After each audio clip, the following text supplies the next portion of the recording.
বিরাট এক খুশির খবর আছে স্যার। খুশির খবর? জি স্যার, বলেন মিষ্টি কোনটা খাবেন, কাঁচাগোল্লা না চমচম? আপনার মেয়ের কি মেডিকেলে চান্স হয়েছে? স্যার, তার চেয়েও বড় একটা খুশির খবর আছে। আপনার মেয়ের মেডিকেলে চান্স হওয়ার চেয়েও বড় খুশির খবর? স্যার, আমার ভাতিজা এই ব্রাঞ্চের ম্যানেজার হয়ে আসতেছে।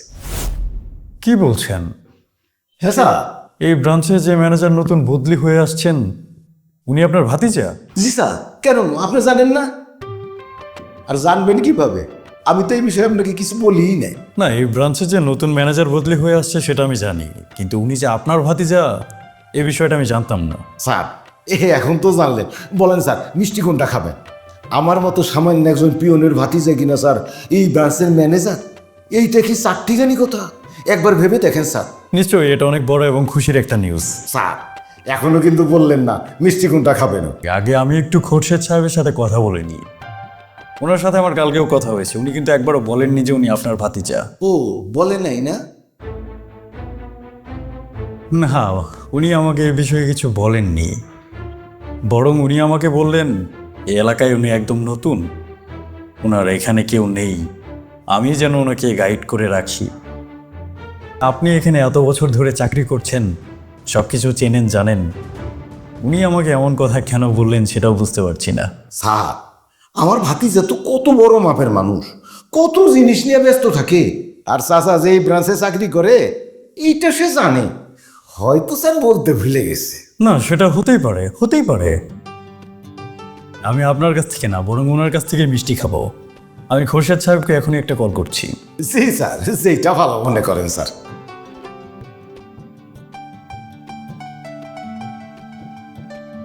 হ্যালো খোরশেদ সাহেব, ওয়ালাইকুম আসসালাম। জি আমি ভালো আছি, আপনি কেমন আছেন? আপনি ছোট্ট করে একটা কথা আমার কাছ থেকে লুকিয়েছেন। আরে না না, সিরিয়াস কিছু না। আমি জানতে বললাম আপনার নিজের চাচা নাকি এই ব্রাঞ্চে জব করেন, আপনি তো সেটা আমাকে বলেননি।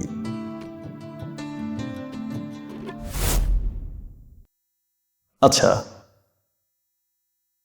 আচ্ছা আচ্ছা, ঠিক আছে ঠিক আছে, নো প্রবলেম, ভালো থাকবেন। কি স্যার, বলছিলাম না আমার ভাতিজা।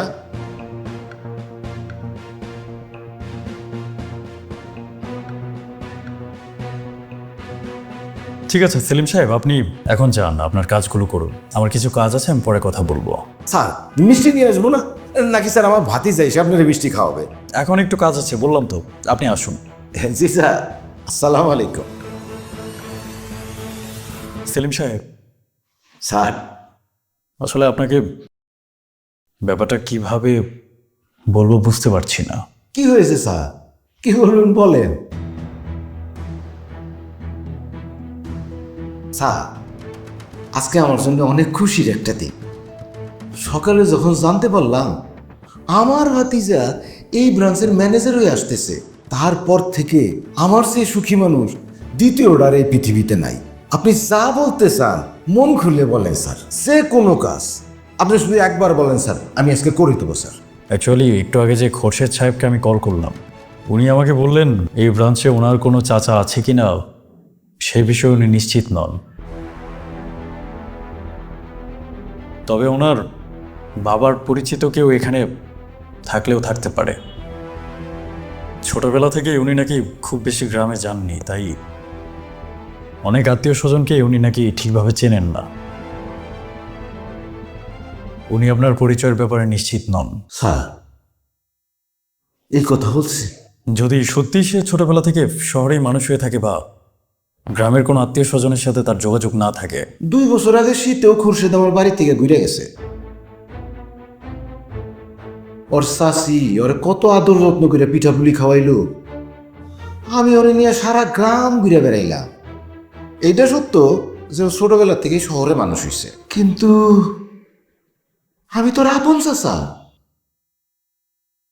মানুষের কাজের যত ব্যস্ততাই থাকুক, রক্তের সম্পর্ককে কেউ ভুলে যেতে পারে স্যার? সেলিম সাহেব, আপনি প্লিজ কষ্ট পাবেন না। আমি এজন্যই আপনাকে এই ব্যাপারটা জানাতে চাচ্ছিলাম না, কিন্তু হঠাৎ করে মনে হলো এই ব্যাপারটা যদি আমি আপনাকে না বলি, তাহলে আপনি সারাটা জীবন একটা ভুলের উপর দাঁড়িয়ে থাকবেন। যে ভাতিজা কিনা আপনার পরিচয় দিতে খুব বেশি স্বাচ্ছন্দ্য বোধ করে না, সেই ভাতিজাকে নিয়ে এত বেশি খুশি হওয়ার কি সত্যি কোনো কারণ আছে? অবশ্যই আপনার পরিচয়ে না দিয়ে খোরশেদ সাহেব এখানে একটা অপরাধ করেছে, কিন্তু ছোট্ট একটা অপরাধ কিন্তু এখানে আপনারও আছে। স্যার, আমার এখানে দোষ আছে?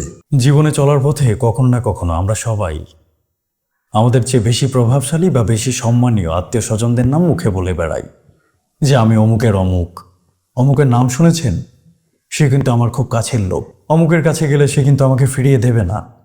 সে আমার খুবই ঘনিষ্ঠ মানুষ, আমার নিজের আত্মীয়।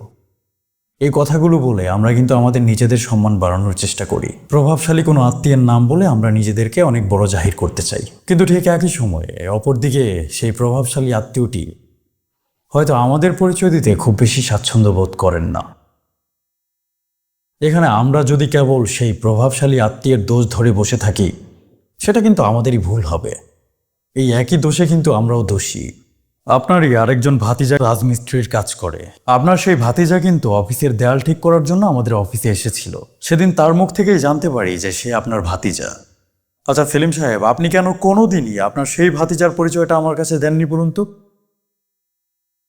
আপনিও কিন্তু আপনার এমন ভাতিজার পরিচয় দিচ্ছেন যে পদমর্যাদায় আপনার চেয়ে অনেকটাই উপরে আছে। আপনি, আমরা সবাই যেমন আমাদের চেয়ে প্রভাবশালী মানুষের পরিচয় দিতে বেশি স্বাচ্ছন্দ্য বোধ করি, ঠিক একইভাবে হয়তো আপনার সেই ভাতিজাও তার যে চাচা তার চেয়ে পদমর্যাদায় অনেক বেশি এগিয়ে আছে, তার পরিচয় দিতে বেশি স্বাচ্ছন্দ্য বোধ করবে। যে অফিসে তিনি ম্যানেজার হিসেবে বদলি হয়ে আসছেন, সেখানে সামান্য একজন কেরানির চাকরি করে তার চাচা, এটা হয়তো সে স্বাভাবিকভাবে নিতে পারছে না। সত্যি কথা বলতে আমরা সবাই কিন্তু এই একই অপরাধের অপরাধী। জি স্যার, বুঝতে পারছি। সেলিম সাহেব, আপনি একদমই মন ছোট করবেন না। মন ছোট করবার মতো এখানে কিছু হয়নি। এরকম পরিস্থিতিতে আমরা সবাই জীবনে কখনো না কখনো তো পড়েছি। তবে আমার কাছে যেটা মনে হয় যে আপনার সম্মান বাড়ানোর জন্য আপনার উচ্চপদস্থ ভাতিজার পরিচয় দেবার কোনো দরকার নেই। গত 20টা বছর যাবৎ আপনি এই অফিসে চাকরি করছেন। এই 20টি বছরে খুব কম মানুষই আছে যারা অভিযোগ করতে পেরেছেন যে আপনি আপনার কাজটা ভালোভাবে করেননি বা আপনি কোনো অপরাধ করেছেন। এই গত 20 বছরে আপনি সবার চেয়ে কম ছুটি নিয়েছেন। সবার প্রথমে অফিসে এসেছেন আর অফিস থেকে গিয়েছেনও সবার শেষে। এক কথায় বলতে গেলে আপনি কিন্তু এই অফিসে আমার অন্যতম একজন পছন্দের মানুষ। আর শুধু আমার না, এই অফিসের প্রত্যেকটা মানুষ আপনাকে প্রচণ্ড পছন্দ করে। এবং আমি তো এটা মনে করি যে এত বিশ্বস্ত এবং পাংচুয়াল একজন এমপ্লয়ি পাওয়া একটা অফিসের জন্য ভাগ্যের ব্যাপার।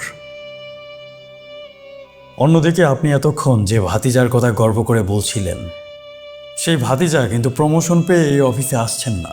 তার আগের অফিসে বড় রকমের একটা দুর্নীতি পাওয়া গিয়েছে তার বিরুদ্ধে, যার কারণে অত বড় একটা শহর থেকে তাকে বদলি করে এত ছোট একটা শহরে তাকে ম্যানেজার হিসেবে পাঠানো হচ্ছে। তাকে কিন্তু একরকম শাস্তি হিসেবে এই অফিসে বদলি করা হচ্ছে। অর্থাৎ এই কোম্পানিতে তার ট্র্যাক রেকর্ড খুব একটা ভালো না।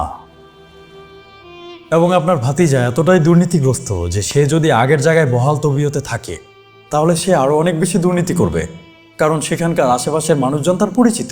তাই তাকে এমন একটা জায়গায় বদলি করে পাঠানো হয়েছে যেখানকার আশেপাশের মানুষজন তার খুব বেশি পরিচিত না, আর সে চাইলেও সেখানে খুব বেশি দুর্নীতি করার সুযোগটা পাবে না।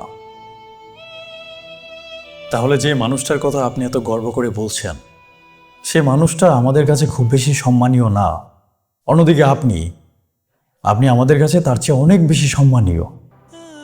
আপনি গত 20 বছরে আপনার কাজের দ্বারা আমাদের কাছ থেকে, এই কোম্পানির কাছ থেকে সেই সম্মানটা অর্জন করে নিয়েছেন। তাই আমি আমার জায়গা থেকে যেটা মনে করি, আপনার নিজের পরিচয়টা আপনার জন্য যথেষ্ট। হতে পারে আপনার ভাতিজা আপনার পরিচয় দিতে খুব বেশি স্বাচ্ছন্দ্য বোধ করে না, কিন্তু আমি আপনাকে নিজের চাচা হিসেবে পরিচয় দিতে স্বাচ্ছন্দ্য বোধ করি। চাচা, আপনি আমাকে চাচা বললেন স্যার? আজ অনেক বছর যাবত আপনাকে এই অফিসে দেখছি। আমি যখন প্রথমে এই অফিসে বদলি হয়ে আসি, অনেক কাজ করতে আমার সমস্যা হচ্ছিল।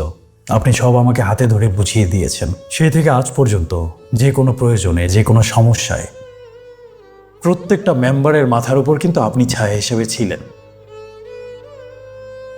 আমি আপনাকে সবসময় চাচা বলেই ডাকতে চেয়েছি, কিন্তু অফিসিয়াল অনেক বাধ্যবাধকতার কারণে হয়তো সেটা হয়ে ওঠেনি। কিন্তু এই মুহূর্ত থেকে আমি আপনাকে চাচা বলেই ডাকতে চাই। এমনকি আপনার নিজের ভাতিজা যখন এই অফিসে বদলি হয়ে আসবেন, তিনিও দেখবেন যে তার চেয়ে উচ্চ পদস্থ কর্মচারী আপনাকে চাচা বলে ডাকছেন, আপনাকে চাচা বলতে গর্ববোধ করেন। তাতে যদি অফিসিয়াল কোনো নিয়ম ভাঙা যায়, ভাঙা যাবে, আমার কিছু যায় আসে না। আজ আপনি অফিসের প্রত্যেকটা মেম্বারকে চিৎকার করে বলবেন যে আমি আপনার ভাতিজা। পুরো অফিসকে আমি আমার পক্ষ থেকে মিষ্টি মুখ করাবো। আপনি জানেন, এক্ষুনি মিষ্টির ব্যবস্থা করুন। চাচা, যাচ্ছেন না যে?